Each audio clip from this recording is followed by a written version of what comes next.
All right. Okay. All right. Okay. Thank you guys so much for coming out. Thank you. So here at the Loudoun campus at NOVA, we've done several of these programs on sustainable eating.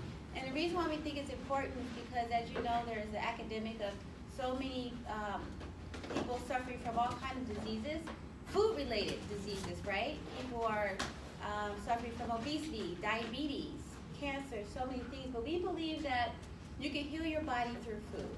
And so because of that, I thought, why not bring in the person who is pretty much the guru on healthy eating. His name is Khepra. He's a raw food chef and restaurateur. He owns a restaurant right there in DC. Recently reopened up as Hempburger Cafe. And he specializes in raw food cuisine and fresh juices. It's been around for over 7 years. And so he's highly recommended and very popular in the whole DMV area. So I hope you really enjoy him.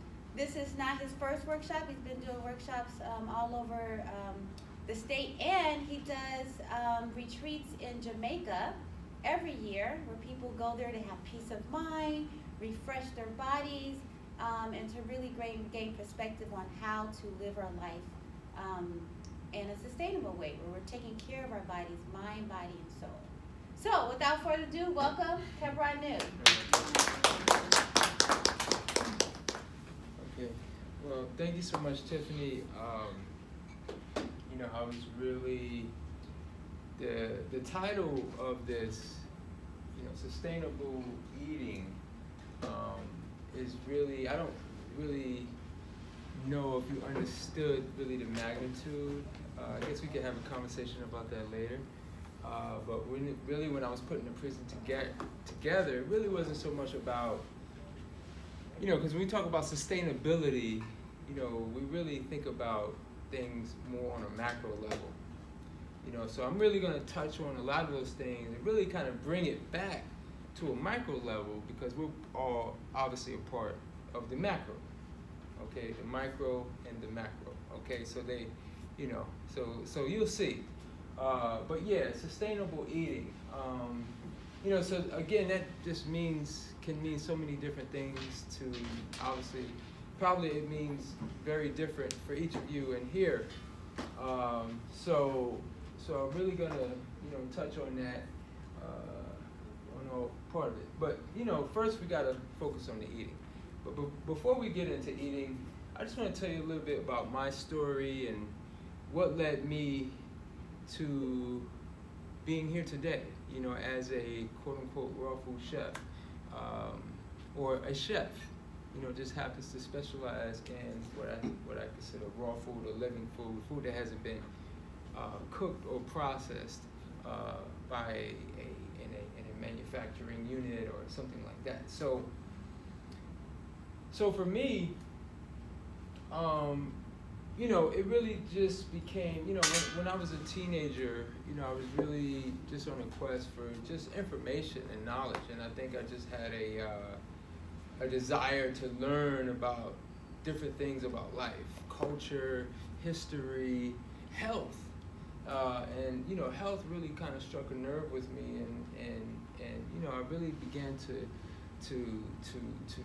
learn as much as I could.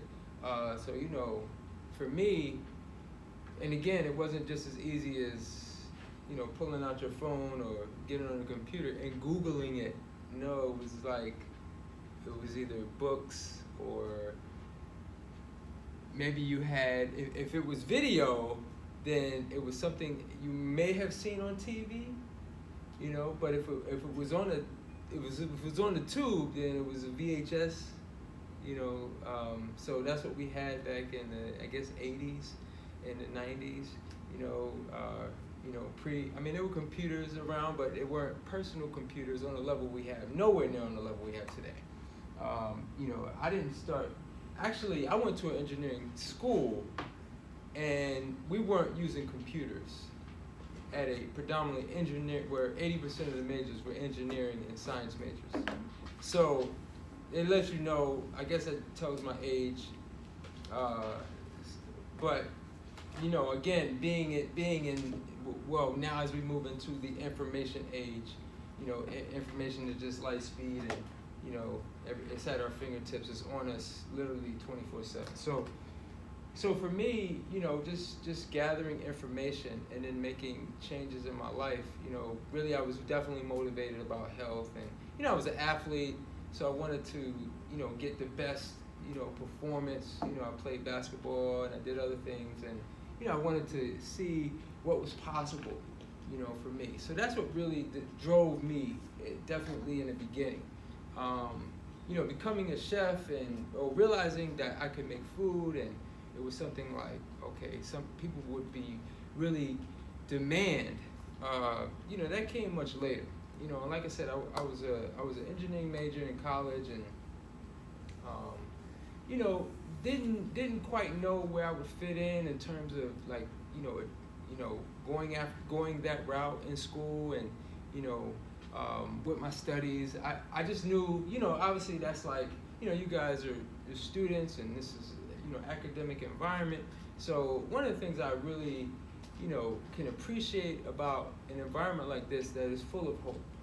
You know, everyone has a vision. Everyone here is like, okay, I'm here to do this to bring me somewhere else. See, you know, for people that are on this side of the tracks, and you know, that are doing or and in the world that they're going to be in for the next whatever, then it's not that hope is not there, but just nowhere near on the same level. You know, I talk to any one of you and say, oh, you know, what's your plan? It's like, you know, and again, you're, you know, that imaginative part of your brain is very active. You're probably a day doesn't go by where you're like, okay, I'm taking this and I'm gonna take this and do this maybe, okay. So that's what I definitely love, and that was actually my goal was to become a college professor, you know, because I knew I wasn't the corporate 9 to 5. That just wasn't. I mean, you know, you do what you have to do, and if I had to do that, I would do it. But I knew that wasn't like my dream. That wasn't like my goal. So just being and even you know, being here. This is information that I'm presenting, you know, based on my experience and the things that I've seen and I've learned over the 25 plus years I've been really on this path. Okay, so eating is one thing that I want to say that first is near and dear to my heart. You know, it's near and dear to all of us, because obviously that's how we survive. That's how when we come into the world. You know, it really, you know, other than breathing and drinking, the next is obviously eating. You know, so the first thing is like, you know, we have to ask is diet. You know, what is your diet? And maybe some people don't have a specific diet, but even no diet is a diet because I'm looking at it in the sense where, you know, these are the things that I eat most of the time. You know, and you can pretty much probably make a list and it not be that exhaustive in terms of like the different foods you eat from the different food groups. And then, you know, you analyze that and you can say, okay, I eat this specific diet. And then, but the thing is, like, to look at, you know, when we start looking at it critically, it's like, okay, what, you know, based on the type of foods that you eat, how can we classify that? You know, is it the standard American diet, or as we call the SAD diet? Maybe it is on some level. I never thought of that. That's funny. Yeah, so we, you know, in the health circle we call it the SAD diet, you know, because basically, you know, it's just, you know, I step out here, there's a cafeteria, right? Yeah, and they serve, you know, sad food. Okay, you know, you said it, not me. So so the thing is like, we look at it, and you know, when I talk about food and diet, and especially when, you know, I get a number of people that come to me that want to make change, that want to, you know, do better or do something different, and it's is probably the single most greatest thing and most challenging endeavor is to say, okay, I'm going to change my diet.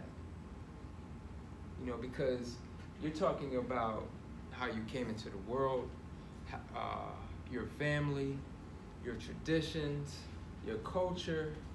You could be potentially going up against all of that. And then as you become a young adult, your relationships. You know, so now it becomes really serious because everything you do, whether it's on on a social, especially on a social level, but a social level, a celebratory level, graduation, wedding, even funeral. You know, it's there's going to be food at the center of it, at the heart of, okay, where's the food? And even the lady's like, oh yeah, well, lady was out here just a few minutes ago. I was like, yeah, I gotta, but I was coming to get some food and I gotta go. So again, the food, and again, as it should be, food is really your life, because, as they say, you are what you eat. You literally are what you eat, even on a science level. They can take a strand of your hair and look at it and see basically the kinds of foods. It'll match the kinds of foods that you eat. So it's really interesting, because now if you can look at it like that, then you got to think about how you even think. It's based on basically the food that you eat. So how you think, your thoughts and your emotions. Food is very emotional. So we look at the SAD diet. But I wanted to ask you, like, what are some other? Maybe you're aware of some of the popular diets that are out here now. Anybody? Keto. She get a prize. Wow. Yes, keto, which kind of, I guess, evolved. You could put keto and paleo really side by side. And again, I think for the most part, it shows like I can say that there'll always be a diet. There will always be a diet. That people will buy into, that would sort of adopt, and that would probably kind of take on, on some level of the masses being able to buy into it, to maybe because they. We all want to do better at the end of the day, and we all understand, like, food has got to be a part of that. Whether we want to lose weight, whether we want to feel good, whether we want to look younger, all of these things, or whether we want to heal. Like maybe we have some sort of condition that's going to threaten our lives, perhaps. So keto, has a lot been said on it. Everyone familiar with the keto, paleo? Well, basically, the way I understand it, I'm not an expert on the keto or the paleo, but basically, I think they're pretty similar. And what they've done is especially keto. Keto is very low on starch or carbohydrates. Okay, so the thing is like, we're going to look at some information later, which sort of, especially in terms of when we talk about sustainability. Because keto, paleo, so basically it's like, I believe fruits, somewhat, vegetables definitely, but then you have like protein, so high amounts of protein, especially in animal protein, and people have gotten some results. So and then of course, I should mention that once upon a time we had an Atkins diet as well. In Atkins, this is sort of following that sort of tradition. It's like the keto has sort of fine-tuned the Atkins. Where the Atkins was like, okay, eat as much meat and cheese as you want, and you'll lose weight. But then, there's gonna be other issues. So keto, people have been coming out with, like I said, I'm not an expert on it, but I know it's out there. All right. So then, of course, there's vegan. So I've been practicing the vegan diet since 19 it's already 2019. So I want to say 1990. It was like right around, that's the year I graduated high school. So 1990 around, I was sort of really, and maybe even before that, I started not eating red meat and was still maybe eating chicken here and there, but definitely, very conscious. Definitely I could say since 1990, if it was any meat, it was very little. Okay, so I could talk a lot about veganism. Basically, it's become very popular.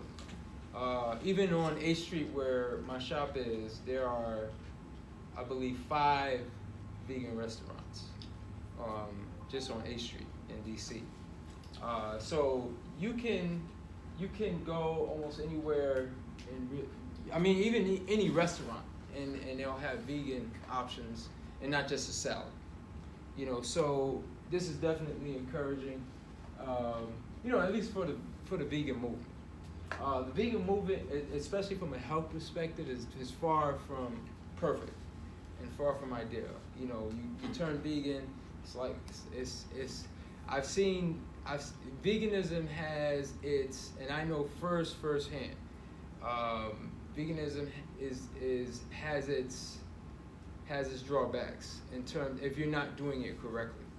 Okay, so there's a lot to be said about that. And then next, of course, is the diet that I follow, is a raw vegan diet. My diet is actually not 100% vegan, but it is 100% raw. There are some things that I do that are from animal sources, but I still honor the integrity that it is raw and minimally or unprocessed. Okay, so you might be curious of what that is. Actually, I'll share that since I brought it up. I do like honey, and honey is what a lot of, especially vegans would like to say, is bee vomit. But I do like honey, raw honey, and I also in the wintertime I do fermented cod liver oil. And essentially why I do that is because because I eat primarily fruits, vegetables, nuts, seeds, etc. Being in a seasonal environment where I'm not out in the sun, getting the vitamin D that I need to get vitamin D from a food source. And the best food source, according to my research, is cod liver oil. Okay, so I do that in the wintertime, and I've had some success with that. So that's what I do. So people wouldn't necessarily consider me vegan because I do that.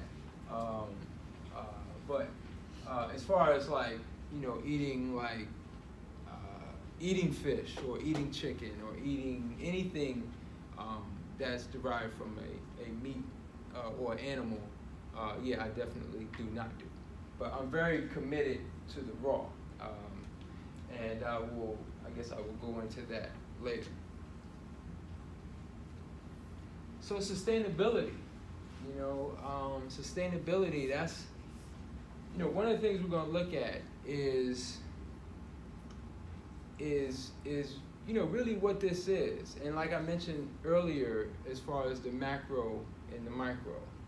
So we're going to start with the macro, okay? Because I think it's important to understand, again, we're all in our own worlds on a micro level, but we have to really sort of go outside and think bigger in terms of what's happening on a larger scale, because when we talk about sustainability, probably most of us, if not all of us, recycle, right? We're all, the public has sort of bought in where it's normal to see, because once upon a time, nobody recycled, but we all recycle. We all are conscious of doing those little things that we think make a big difference. But so what I want to really present today is hopefully is to really tell you okay, those efforts are good, but there are much larger issues and they're much in terms of being able to make a huge difference. And it comes back to how we eat. So the first thing, when we think about sustainability, I like what this says: preserving our natural resources to maintain an ecological balance. Okay, so that basically just saying it is what it is, and understanding like, look, we're, the decisions we make collectively, individually, are going to affect the whole thing. All right.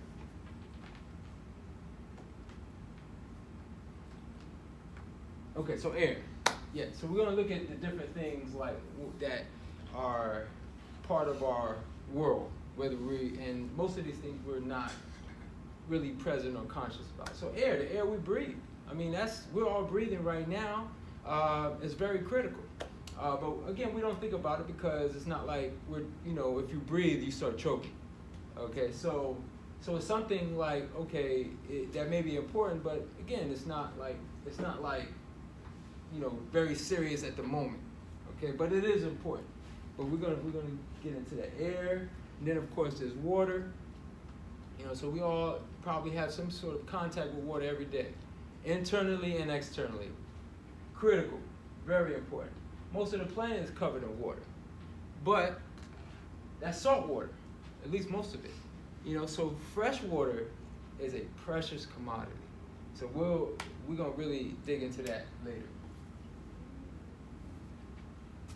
Land, so land, another commodity.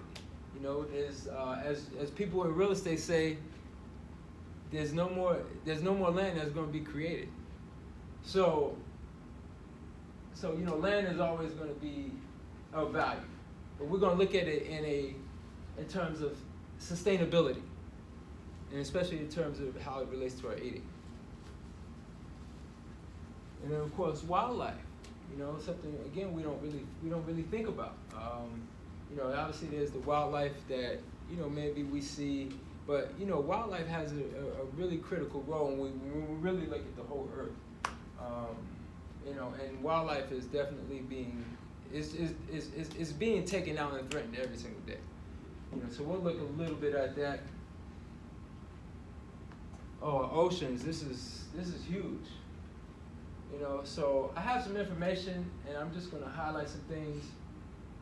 In terms of what's going on in our oceans, and again, threatening basically the whole ecological system. And then of course, humanity, us. Okay, so sustainable eating. Now it's time to bring these things together. At least first on a macro, mass level. Now there was anyone seen this documentary?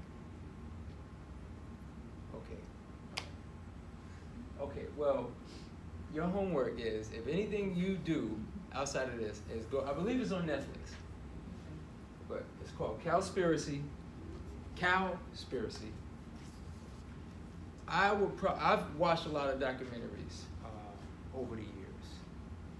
It is probably, I would probably have to rank it number one of all the documentaries I've ever seen. It is really that good. And actually, a lot of the information I'm going to present probably in the next 10, 15 minutes is going to be directly that was presented in this doc. The filmmaker, his name is Kip Anderson, and actually he did another documentary which I'm also going to be referencing is What the Health. Anybody heard of that? Yeah.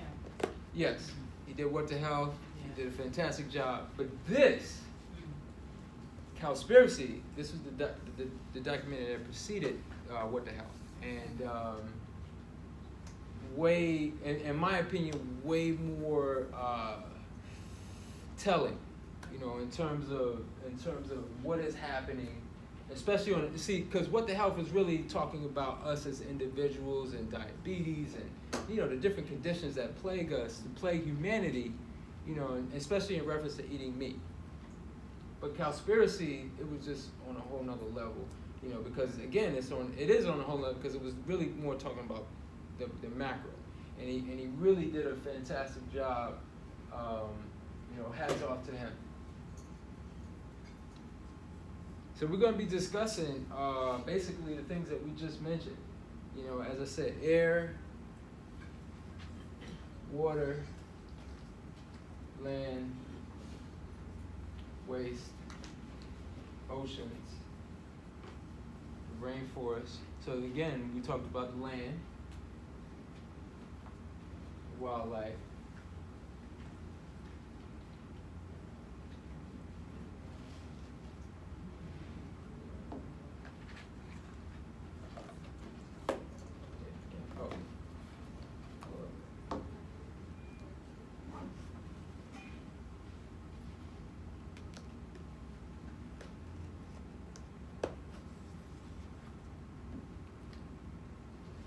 how's the food?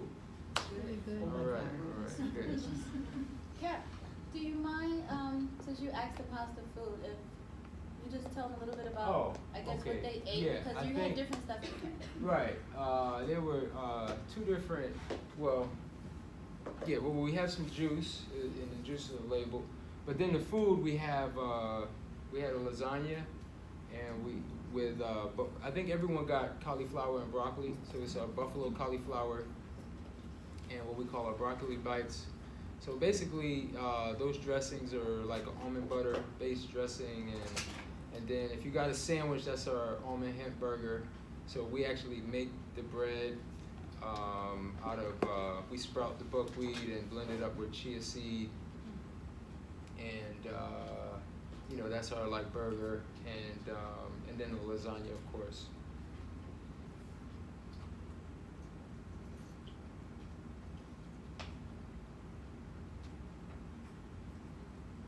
Everybody like the raw food cuisine? Okay. Because the lasagna actually tastes like there's cheese, right? But it's not. What is that? Khepra? What is that? The cheese? And the- It's and the lasagna? macadamia nuts. Yeah. Yeah, one of my chefs, I have to credit him for really bringing that to the table. He brought some Right. dessert too. Raw dessert. Yeah, I don't know what's going on right at this point. It pauses. Okay, there we go. Okay, there we go. All right. So air. So animal agriculture. We're really gonna get into that because that's really, again, if we don't see it, and it doesn't affect our everyday world. We're in these like cities, sub-city communities, and we're not really where the farms are, and basically because most of the planet, well, a lot of the planet is, being taken over by these farms and these animal farms. And what it's doing is, so I read the first point, animal agriculture responsible for 18% of all greenhouse gases. So more than all exhaust from all other forms of transportation combined is animal exhaust. They're passing the gas. Yes. Yeah, the CH4, that's methane. So methane is a nice way to say farting or gas. And then they also burp. So that also produces, because the way they digest is they regurgitate and they have these stomachs and they flip. So when I was in Brazil maybe 10 years ago or so, and I was looking at land to purchase, like farmland, with the intention of basically, being in this lifestyle. It's like, I was really looking for like a fruit farm, but most of the farms were animal farms. And I mean, in Brazil is hectares, and hectare, I think 1 hectare is like 3 acres, something like that. So it would be like 200 hectares, which again is like 500, 600 acres. It's like crazy. But this is like very typical. And the animals, they just take up so much space. But we focus on air. We're going to get to land. Okay, so livestock byproducts account for 32 billion tons of CO2 per year. 51% of all worldwide greenhouse gas emissions. So again, all of these things I'm pulling off of the Cowspiracy doc. These are the facts that they brought out. But the way he did it, though, was really clever because he approached a lot of these organizations that really pretend to be for the environment. And they said, well, what are you doing to educate the community and educate the people that you are looking to, make to get donations from, and are you letting people know, like, basically it's our appetite for animal, especially cow, that's really the main contributor. Not necessarily recycling, not the car we drive, not how much water we use or don't use. It's our appetite. All right, so livestock, the CO2.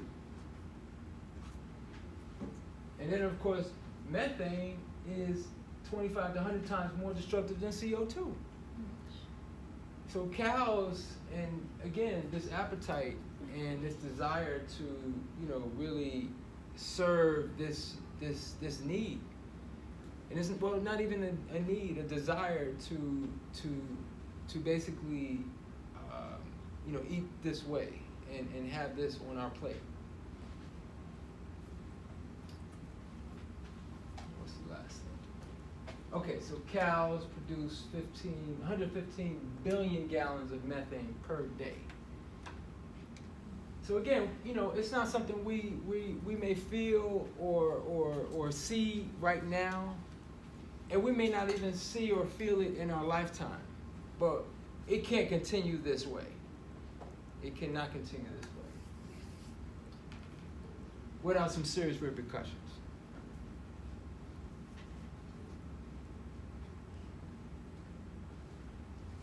So water, and even though the planet is mostly covered in water, that being salt water, fresh water is another thing.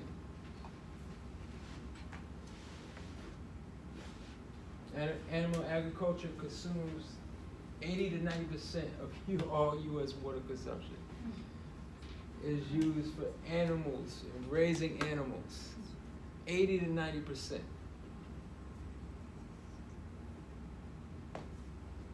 And then the feed crops. It's like, how are we going to feed these animals? Anybody know what the animals are fed? Well, the chickens and the cows. You said what? Grains and corn? Soy. Well, soy and corn.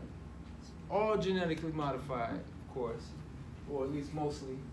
But yes, it said it right there. Oh, you probably can't see that. But yeah, soy. So it's like whatever, there's the production. Well, there's the animal farms, but then there's the feed. So they need the farmland to produce. They need to have these soy farms. And the thing is like soy. What it does is it fattens the cow. So, and again, and that's really the biggest problem with the vegan diet is eating a lot of soy, because it will slow your metabolism down, can affect your thyroid, mess up your thyroid, really. Soy is dangerous. It's dangerous. Soy, I go as far to say soy is really not a food. It's really more of a, just because it's a plant doesn't make it a food. It's just like anything else you grow that you don't eat, like rubber.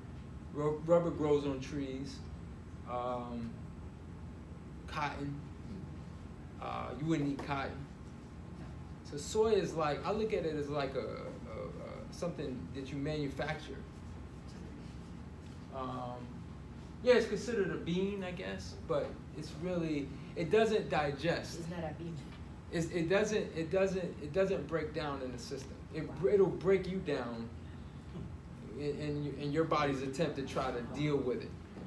So the thing is like, you know, cows once upon a time were fed coconut and palm, and they were more lean and they were more active.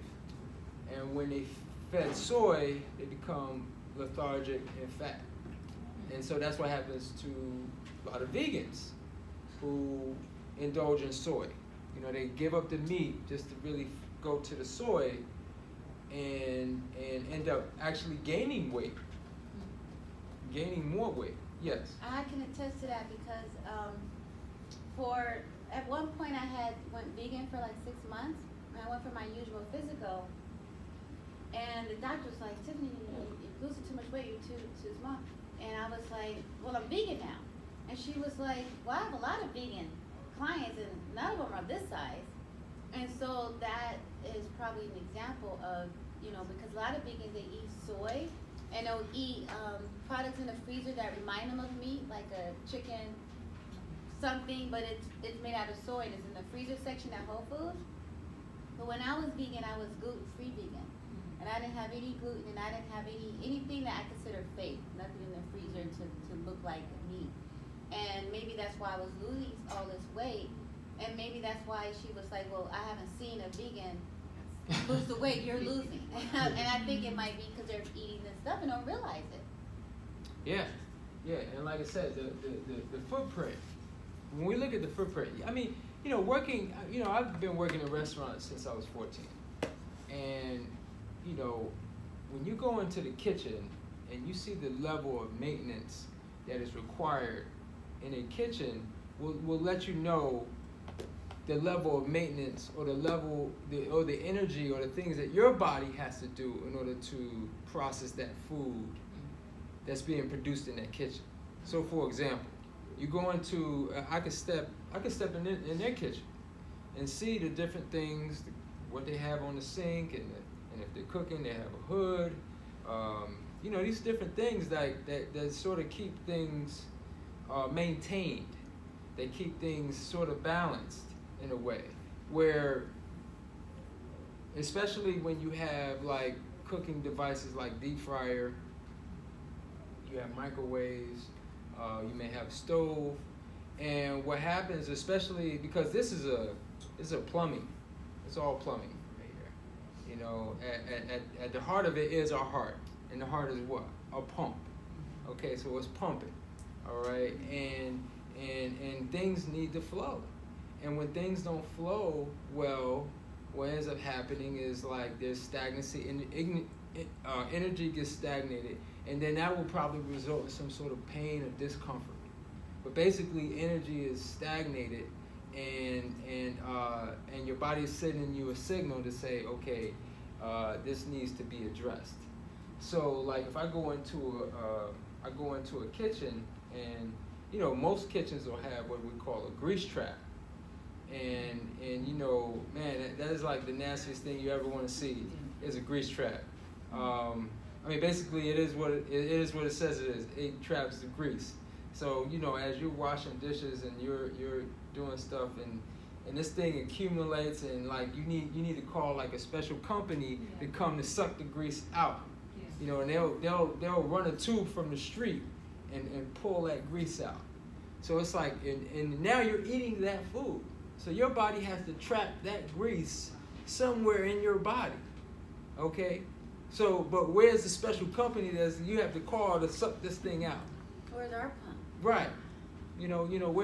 So the thing is that's just one example. So when you look at this and say, wow, you know, I look at, you know, animals, and it's like the maintenance, it's not efficient. We'll see later in terms of the land that it requires, but we see it sucking up all the water, and then the feed is sucking up the rest of it. Okay, so I asked the question: how much water is consumed by private homes?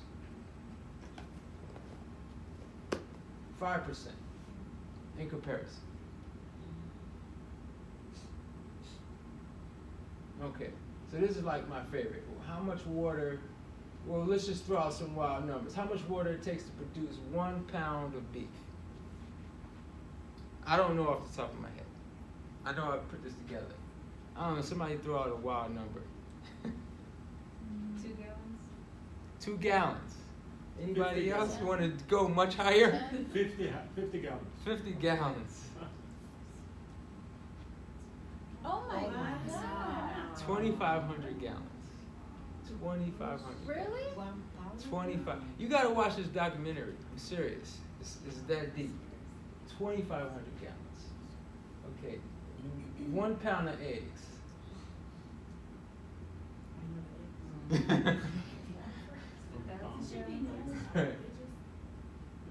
477 gallons.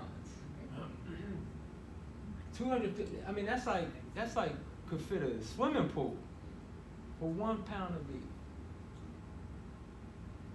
1 pound of cheese. 900 gallons.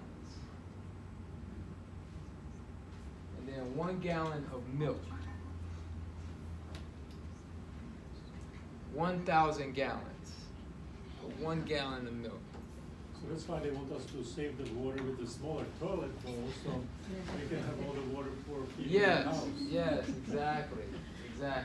And of course, they make it, because that's why, even politically, they make it really, they subsidize these companies and make it so because again, if you're eating, once upon a time, if you wanted to eat meat, you would pay fair value. Nobody's paying fair value. If anything could take 2,500 gallons of water to produce, I mean, how much would that cost in real terms?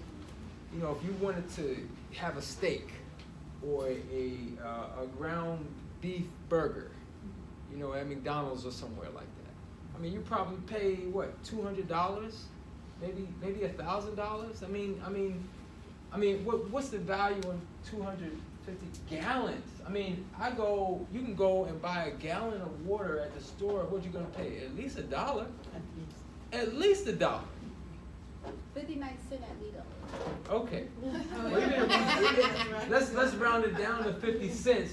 That's still $1,200 for 1 pound of beef. Nobody's spending $1,200, and that's just the water. We're not even counting all the other stuff. Okay, so we touched on the land. Livestock and feed occupy 1/3 of Earth's ice-free land. 45% of Earth's total land.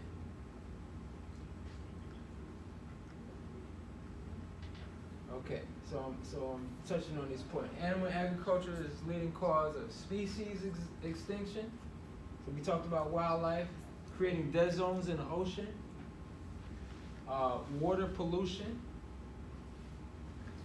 habitat, and each 1 cow, 2 to 5 acres of land, 1 cow. So like I said, when I went to Brazil, I saw it firsthand.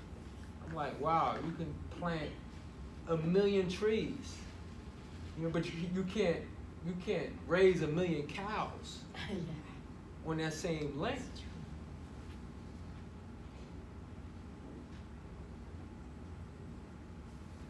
So today, 1/3 of the planet is desert, because of livestock. Waste. I think I like this graphic. I thought that was funny. It is. Okay, thank you. All right, so 7 million pounds, so get this, of waste per minute. Oh, wow. Per minute? Per minute. Waste per minute. I mean, we can't even really put it into, so it's like, where is this waste going? Like, how do they manage it? How, so again, 2,500 cows produce the same as level of a city of 400,000 people.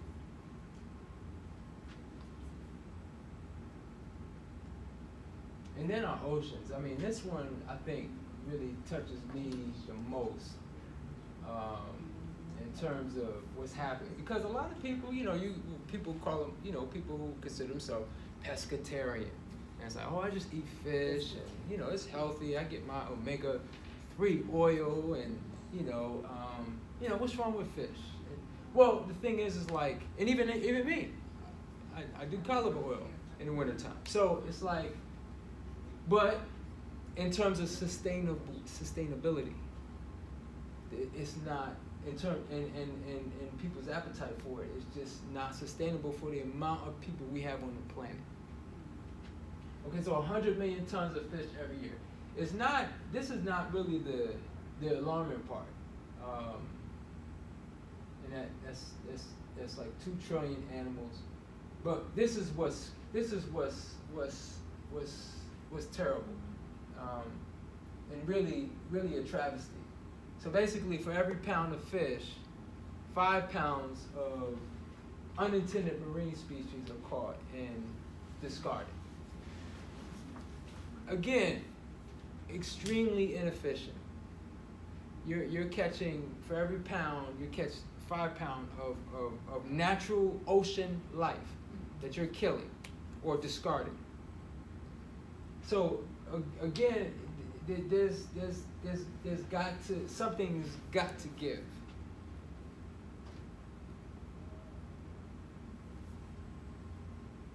That's also 63 billion pounds. And these are part of the marine species. Whales, dolphins, seals. 600. That's what scientists estimate. 650,000 every year. Whales, dolphins, and seals. I mean, it's just really amazing to me that these species have not been eliminated. So it's a serious problem.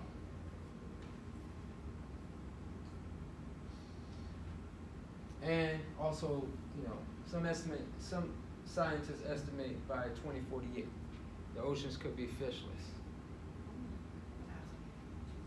So again, it's not sustainable. Our appetite for anything animal. Definitely going plant-based is something to consider. And again, this is all macro. I have a question. Yeah. So, the planet has been around for millions of years. Right. And people have eaten, all different types of diets. Mm-hmm. Is it not sustainable now because, like you said, our appetite is we demand too much of it? Is it because we ate less of it, years ago that it was sustainable then? Like during hunting years? Like what makes it unsustainable now for the planet if we're still eating how we ate in the past? We don't. Eating too much meat. Or we're eating too much We're the Western countries are the only ones, and US is the only one that eats so much food, so much meat. You go to Europe, it doesn't even exist. In my country, we couldn't afford it. We had it on weekends. That's it. I see. It doesn't exist. This guy said in the video, it says, just take 10% of meat in the US of the plate, and you feed every hungry person around the world. Oh, wow. Yeah, 10% of the meat that US eats. It's just like I said, and it's the regulation price. It's just too affordable. Everybody's used to it. When I came here, I was just wow. Where are you from? Well, yeah, okay. Where are you from? Czechoslovakia, from Eastern Europe. But the thing is like we have not been eating the way as he kind of pointed out for all of this time, and then we haven't had the amount of people either. Because lifespans are shorter. Well, I just think that there's just been a growth in population. I mean, I'm not super knowledgeable about the population. I know population has obviously increased versus like maybe say 1,000 years ago or a couple of hundred years ago. We definitely have a lot more people today than we did once upon a time. But in terms of but if we go back 100 years, extreme. I mean, we can go back 20 years, but definitely more like 100 years. Again, people lived a much, at least on a mass level, very different. People were definitely more connected with their local environment in terms of what they ate and where they got it from. See, we live in definitely a global food community, especially as a restaurant and a chef. I mean, I could pretty much get almost anything from really anywhere around the world if it's part of the grid. The grocery market, yeah. First, Yeah. before you just have to go to our local butcher or our local, because Exactly. we didn't have And then, access. and then we didn't have preservation methods that we have today. Exactly. There was no refrigerator. If you wanted to eat meat, it was a fresh kill. Or even vegetables. So there were different preservation techniques as well. So technology also has something to do with it, because technology, a lot of things have evolved and made things. Technology or any sort of advancement is about creating a level of convenience. But then there's always a inconvenience with a convenience. Yeah. Always. That's just the law of nature. There's always going to be something, a price to pay for convenience. Whether you feel it now or you feel it later.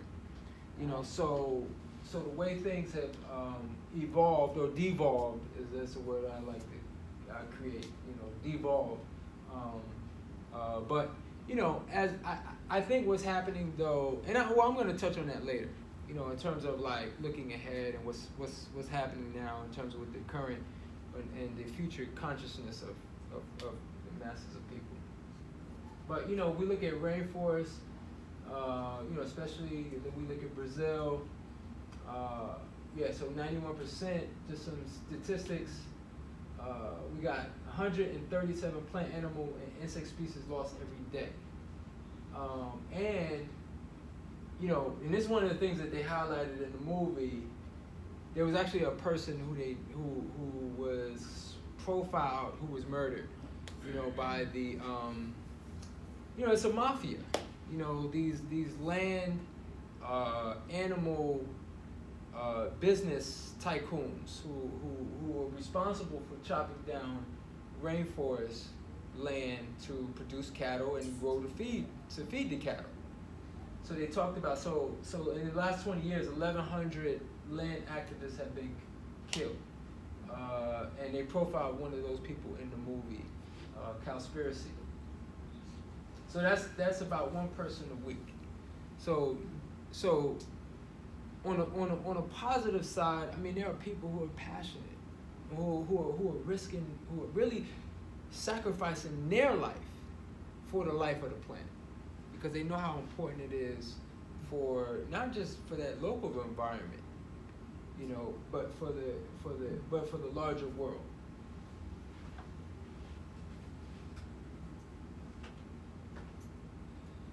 Now we touched on a lot of the different things on a macro level. Now it's time to really talk about, humanity. But I think I'm just gonna run through these points here. So we got 350 million people with diabetes, 25% deaths from cancer, 2 out of every 3 adults overweight or obese. And this is what they talk about in What the Hell, diabetes not caused by sugar. In fact, the opposite is true.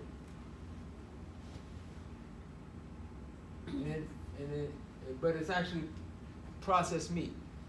So processed meat increasing the risk of diabetes by 51%. And then of course, heart disease. I think heart disease is number 1. As far as the deaths, 17 million people every year. And it's chicken. Chicken being the leading source of sodium and cholesterol.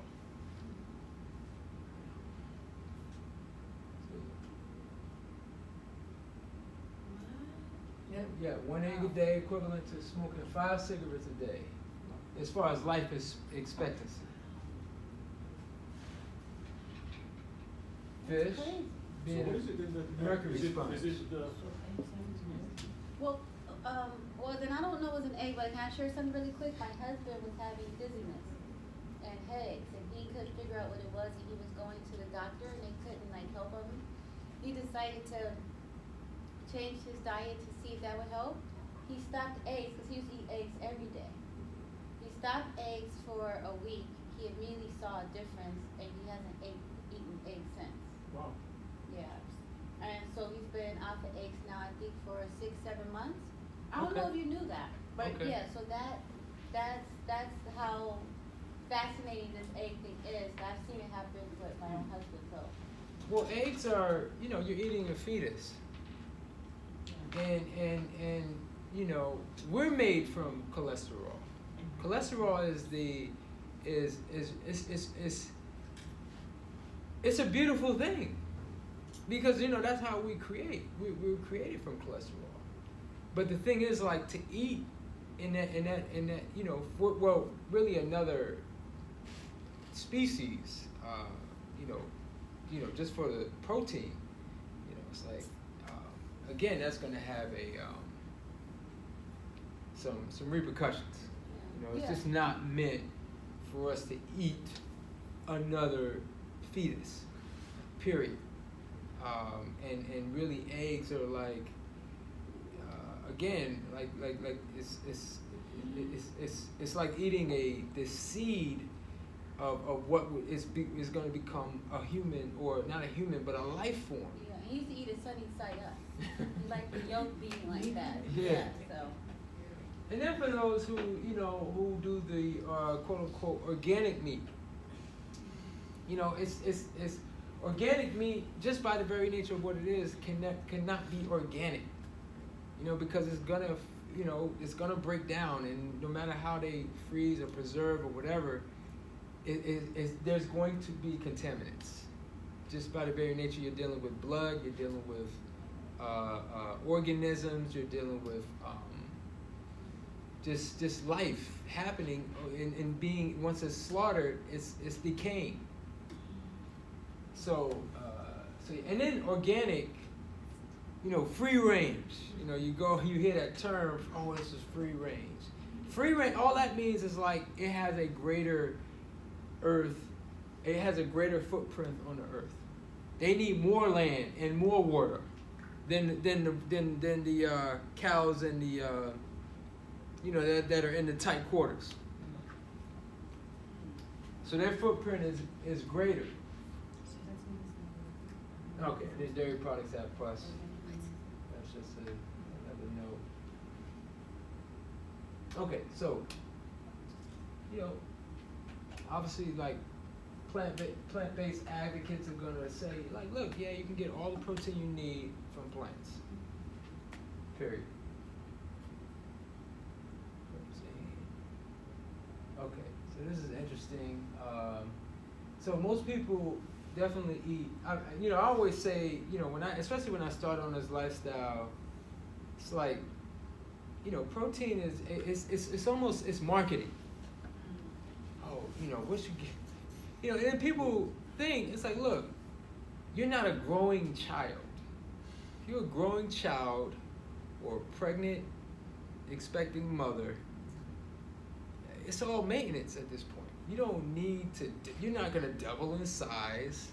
You're not going to, again, it's like, it really becomes just a maintenance at this point when you're fully grown and fully developed. And even as children, too, because if children are even fed a lot of protein, they're going to develop conditions.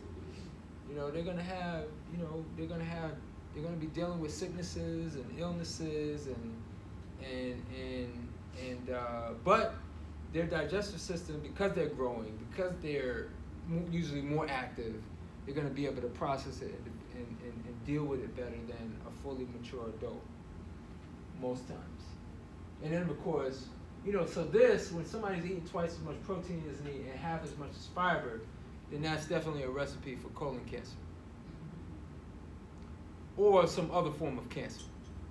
Because a high protein diet is going to lead to cancer. That's been studied, and that's like well documented. You know, and the reason is protein is difficult to break down. It's hard to digest. You know, what we really want and what we crave, and which is why keto has become popular, is fat. So we just have to get fat from the right source. But then it also has to be balanced, which is where keto kind of misses the mark, because it's like no carbohydrates. You get all fat. And what ends up happening is like you really kind of eat too much fat, and that will lead to some other issues.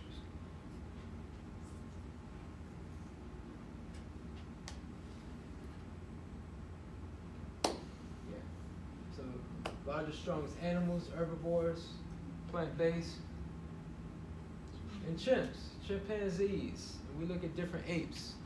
You know, fruitarian. You know, they're eating probably 60-70% fruit, maybe 40% greens or leaves, and you know, they eat like insects and other stuff, you know, but largely fruit. Oh, and nuts. They eat nuts, of course. So, you know, we're very, you know, those are our relatives, so to speak.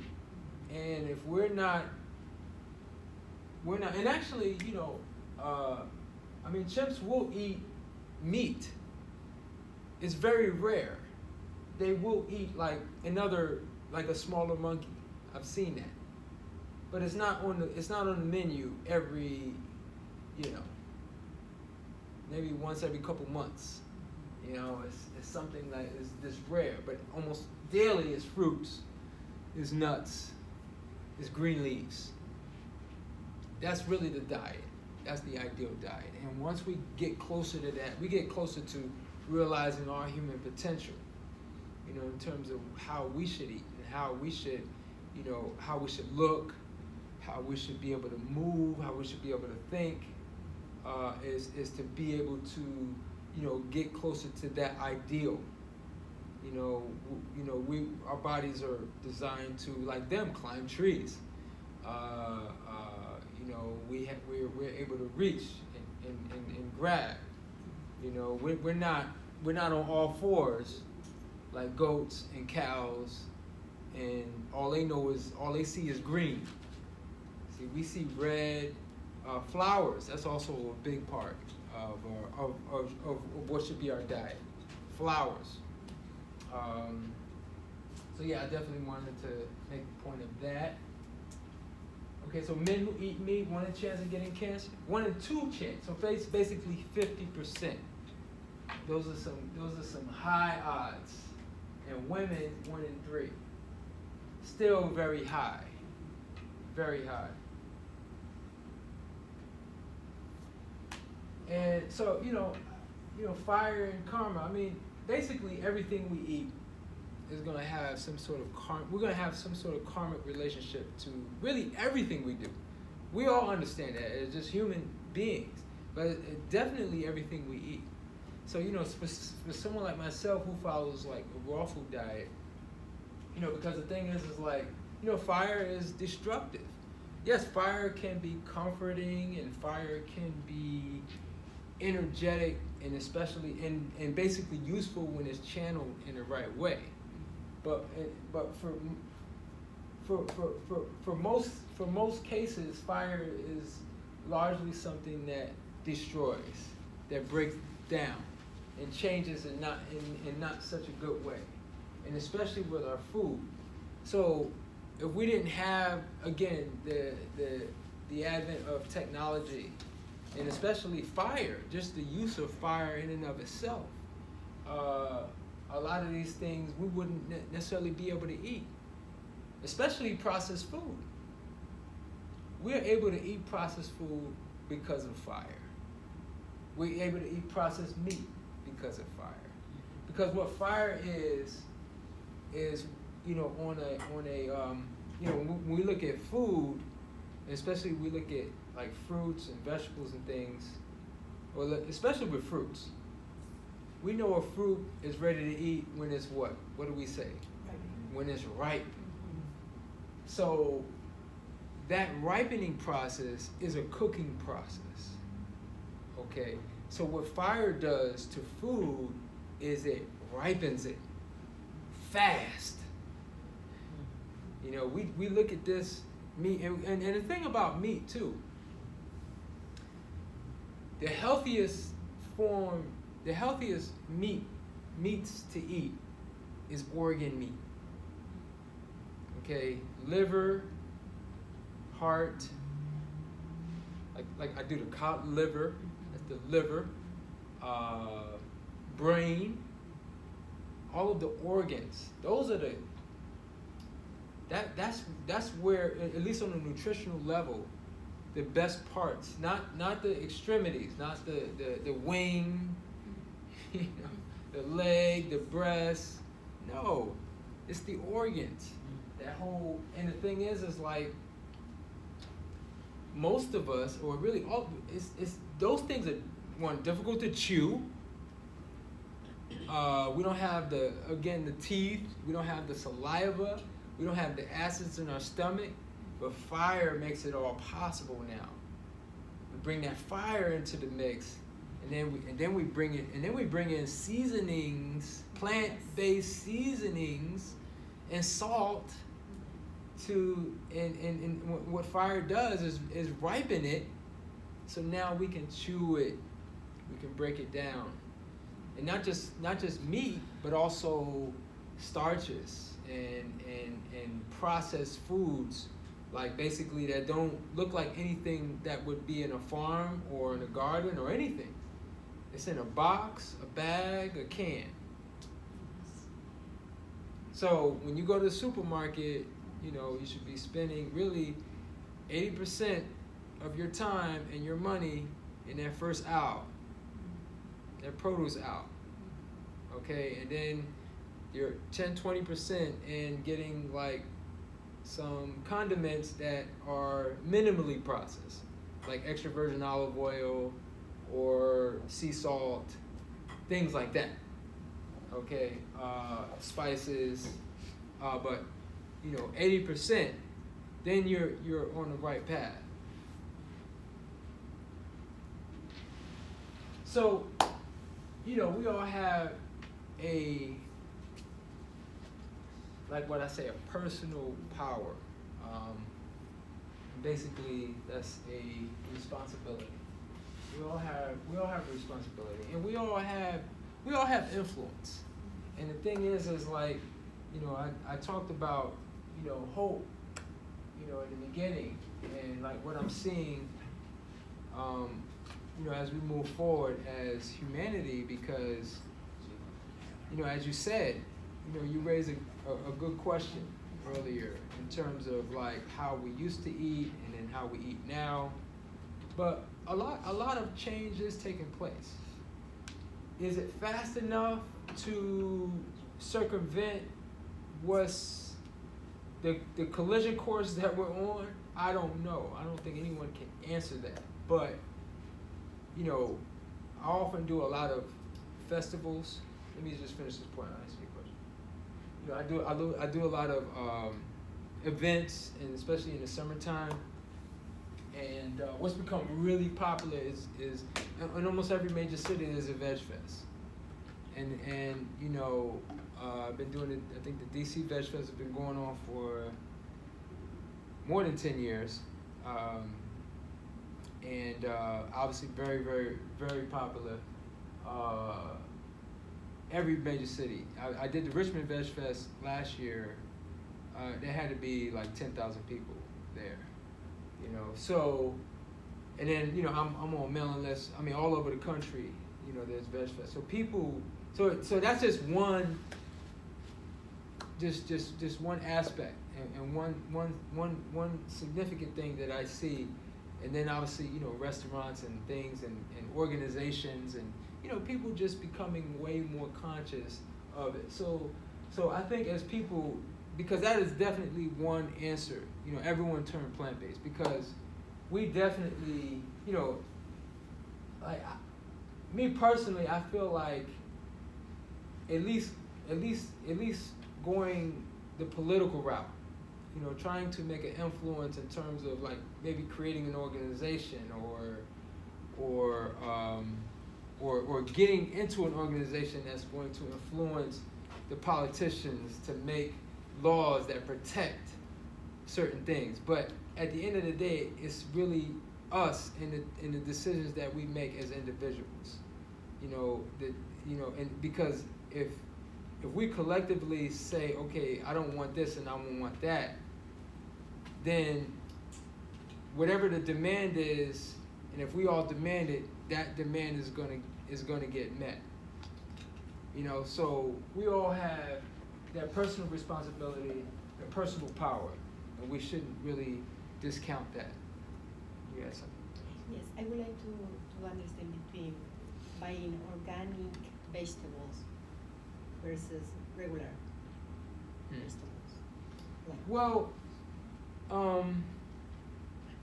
I'm not a huge fan of the term organic.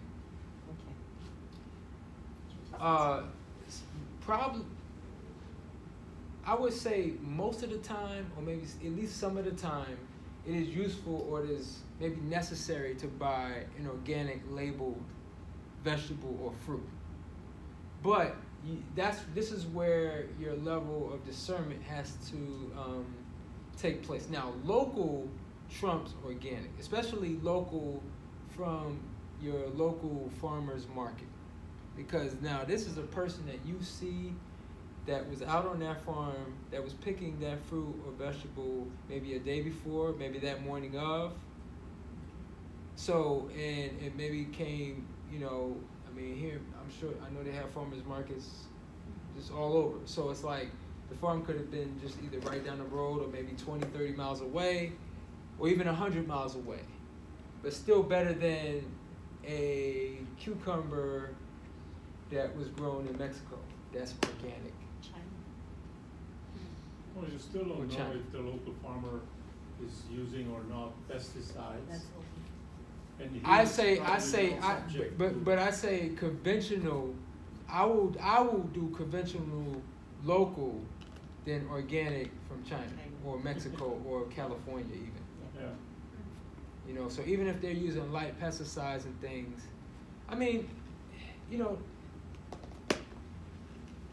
the pesticides, again, my local farmer may use is not going to be on a level of like this big agri farms that they're using these really strong things that again hasn't been tested. We don't know what it's doing to us on an individual level, yet let alone a collective level. So again, organic, and the thing is, like, organic. Here's another point I want to raise about organic. Food. Once upon a time, and you can still find it today, but when you go to, let's say you're looking at apples. Your apples shouldn't all be the same size, the same shape, and the same color. That does not happen naturally. Okay? Right. And again, these are organic, and they may be organic. Like that's not natural. It should all be, each one should have its, just like all of us are, unique in our own little way.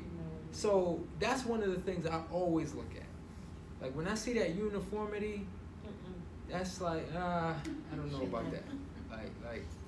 But you can get it by sorting, right? You got a huge thing and they sort it by size, and that they become the same size. Man, that's some hell of a sorting right there. Like, But, when they show me bananas from South America, one is organic, one is not.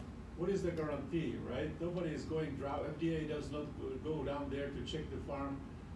It just right, feels to me it's just it becomes marketing. trusting in more labels Yeah. than anything else, and so for me, like I said, number one is your farmers market, and then number two, even I would say before organic, is I like to go to international markets. You go to Asian market, you go to Caribbean market, Latino market, like those markets, again, not perfect, but better than. I love to be selecting what I got. Right. And I think it's important for us to start to familiarize ourselves with a lot of different foods that come from those parts of the world. You know, and because they're not so popular, they're not the same, apples, pears, oranges, this, that, and the third. You know, they haven't been as mass produced, and they haven't been tinkered with as much. So they still have some of the nutritional integrity. You know, all food has been tinkered by man, except for maybe with the exceptions of like that food that grow in the sea. So like seaweeds and sea vegetables and things. So it's important to definitely look to include those things in your diet, because most, if not all, of your seaweeds and sea vegetables have not been hybridized or modified or in any way, at least not yet. You know, so again, you can find these things in your markets, but you can raise a good point. Say, well, what about the water that it's in? I mean, look, the air that we breathe, we can't get away from it. We gotta do the best we can. So that's why it's like, even like if it's like some small pesticides, to me that's not a make or break. You know, versus buying organic, and who knows. Yeah. You know, from California, or from Mexico. Now it could be local organic, and that's good. You know, but here in this area, local organic is always. I've never seen it year round. Like if I want to get local organic kale, it's gonna be probably like in the spring and the fall when that grows here. All the time, yeah. Right. You know, it'll have those seasons. But no, these are good. These are great questions. Because again, that's how we vote. How we vote is not at the ballot box. How we vote is when we spend our money. See, when they look at the trends and they look at how people. That's why organic. Again, I remember. I started doing this in the late '80s. Going to. Back then, it was only mom and pop. You want to get organic, you had to go to the little warehouse on the side of the road. It was like as big as this room, everything in there, from produce to almond butter to everything. And it was just like, it was very earthy, not the Whole Foods and the Trader Joe's and I appreciate these institutions today, but again, 20, 30 years ago. But I understand it's very marketing much as different. well. Oh yeah. So, but the thing is, like you see the impact that people who became conscious. Look, I want organic. So you see now big corporations get involved and they make it, and they really, roll out the red carpet for it. And you see these big institutions now, and so big, like a company like Amazon would buy a Whole Foods. Yeah. So it just lets you know how big that is. I want everyone to be able to get maximum what they need. We have 5 minutes left. I know some of you got to go back to your office, but before that happens, I would like for you guys to have time to ask questions, but I want Khepra to be able to say his last point before they ask questions, because I know some of them have to leave now. All right, well, I'm going to just say one last thing. One of the things is, we talk about the earth, and we think about the planet. A lot of what I presented today was a lot of information as far as like what's happening on the mass level, but I definitely feel like each one of us is our own earth. When you look at the makeup of the earth, it's very similar to our makeup. As far as the amount of water we have in our bodies, the amount of waters on the earth, and so forth and so on. The earth having an internal fire, which is when it, volcanoes and things. So if we look at ourselves as that, and we have a love and a care for us individual.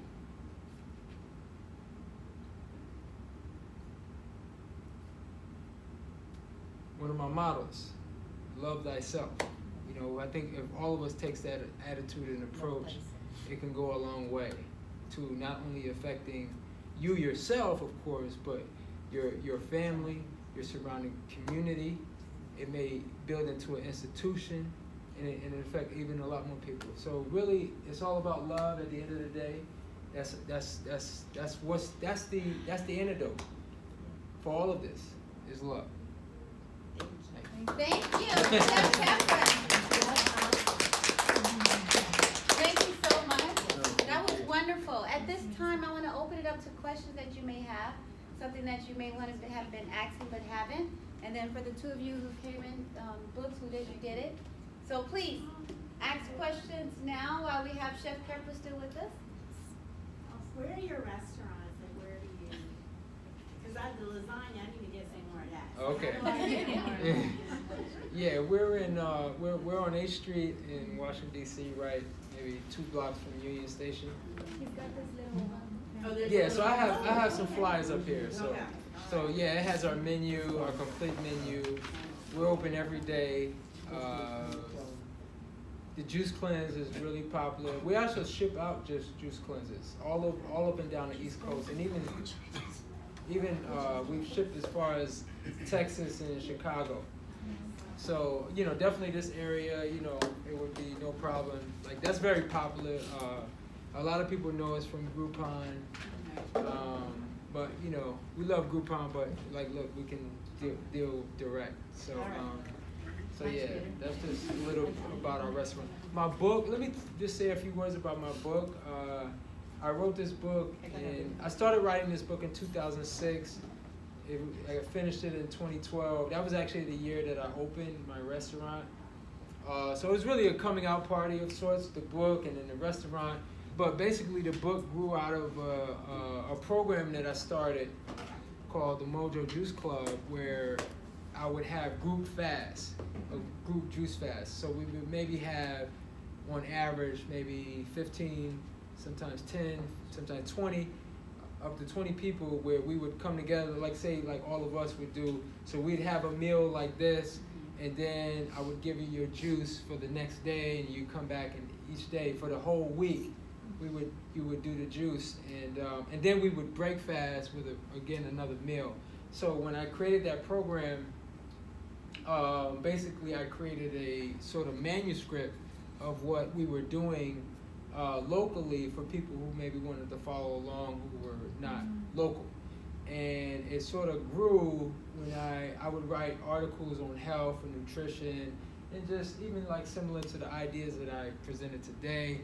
And it just sort of just grew, and it became Paradise Health. So, it's yes. I'm sorry, I'm gonna cut, but I'm just concerned about seaweed salad. Sea salad? Seaweed salad. Seaweed salad. Yes. Yeah, what about it? Is that good to you? Oh no, seaweed salad is excellent. Okay. Like I said, Thanks.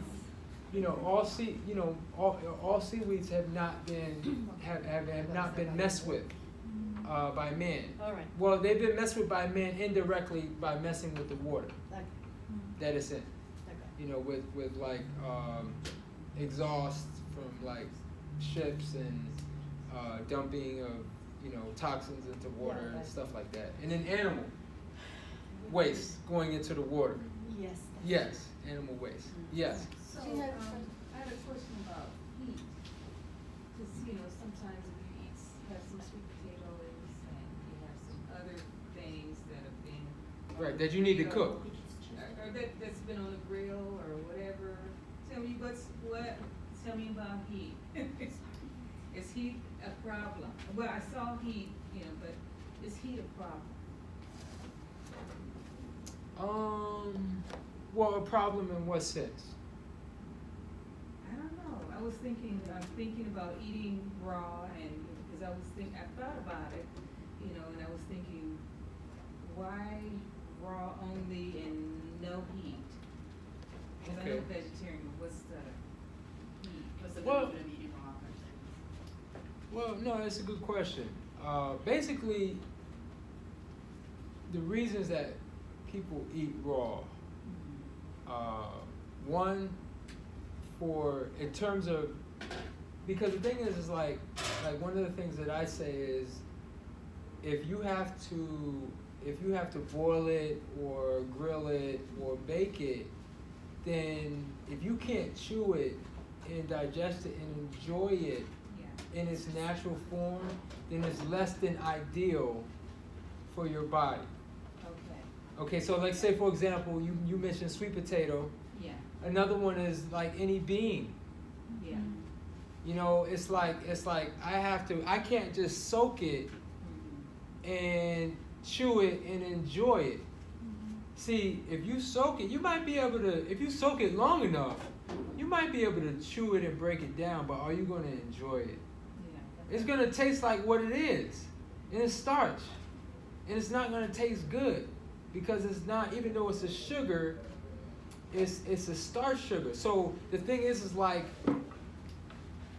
when we have starches, whether it's a sweet potato or white potato or bean, we gotta add some fat. We gotta add some butter, some cheese. What have we done? What have we done? We gotta add some oil. What if you just steam it? Like, if you're, like, I don't know. We gotta add something, okay, and that's going to balance that, because it's not balanced. No, that's the other part. Foods that you have to use heat with water, usually. It's either with water or with oil. Obviously with water is going to be better than oil, because oil, now what you're doing is the heat, again, what did I say heat was?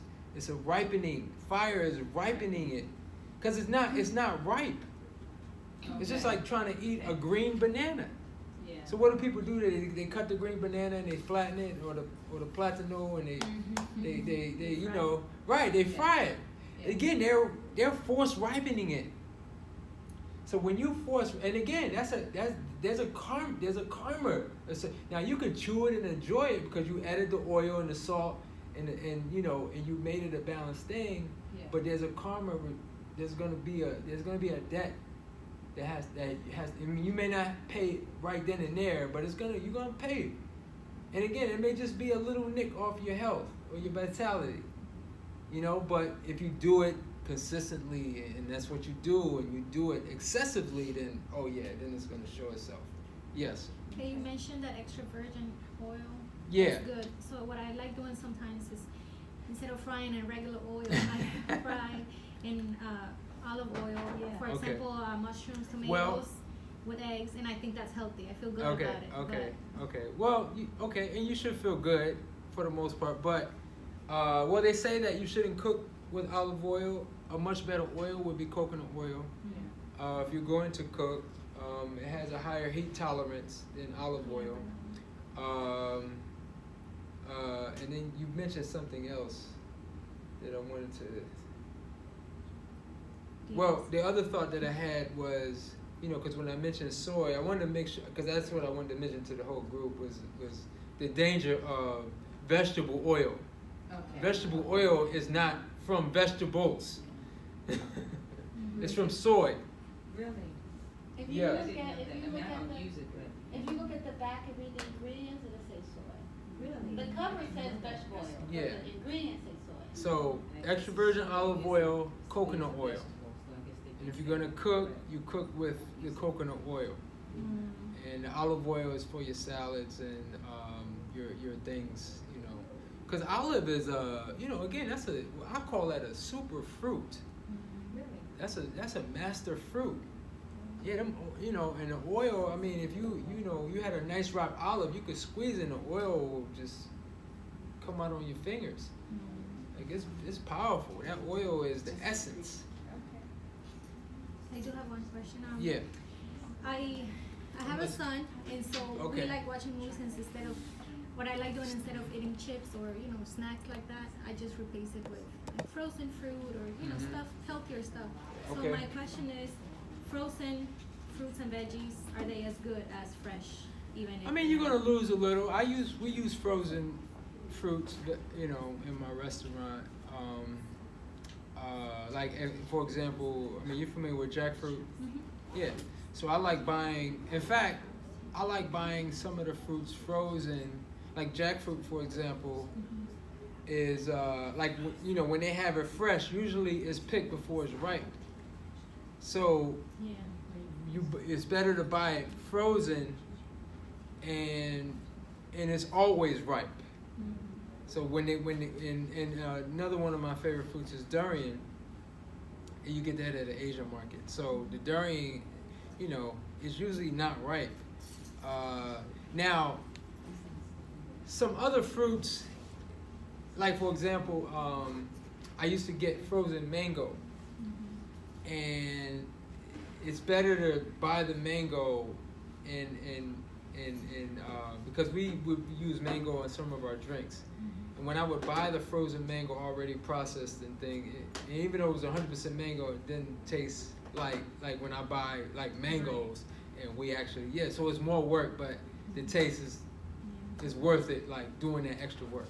So it just really depends. As long as it's just 100% of the fruit, and usually when it's frozen, it is because the freezing process is preservation. So they don't have to add any type of preservative. If, like for example, if it's in a can or a jar, now they got to add some preservative, and they have to cook it. So frozen, usually they don't have to cook it, and they don't have to add any preservatives. So frozen fruit is, for the most part, fine. Yeah. Thank you. You're welcome.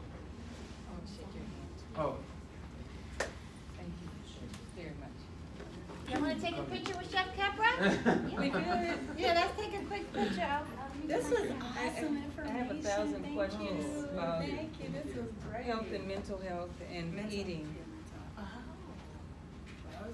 So, but that's another time. Okay. Yeah, well, I touched on that a little bit, the mental part, because, So which way you want to face? This way or that way? Come on, Which that's, way you no, wanna- Get your students. Yeah. all of you Yeah. guys. The whole room that's left. Everyone that's left. did you sound like? yeah. Yeah.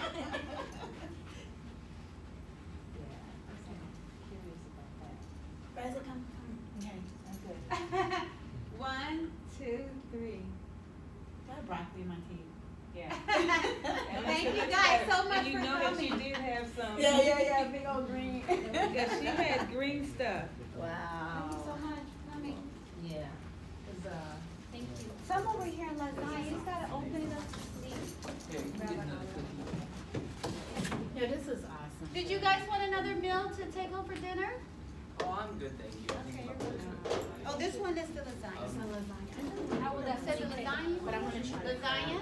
Oh, This is chia the- seed. Thank you so much. You're so Did you, welcome. I got one so we can try, we can split the I wanna orange see one. yes, I don't wanna. Okay. And I No, got one of you yours, want so I one? got It's the okay, orange you came, one. so I would like you to have another, you came, you were here. You're so sweet. Oh, that's the one we didn't try.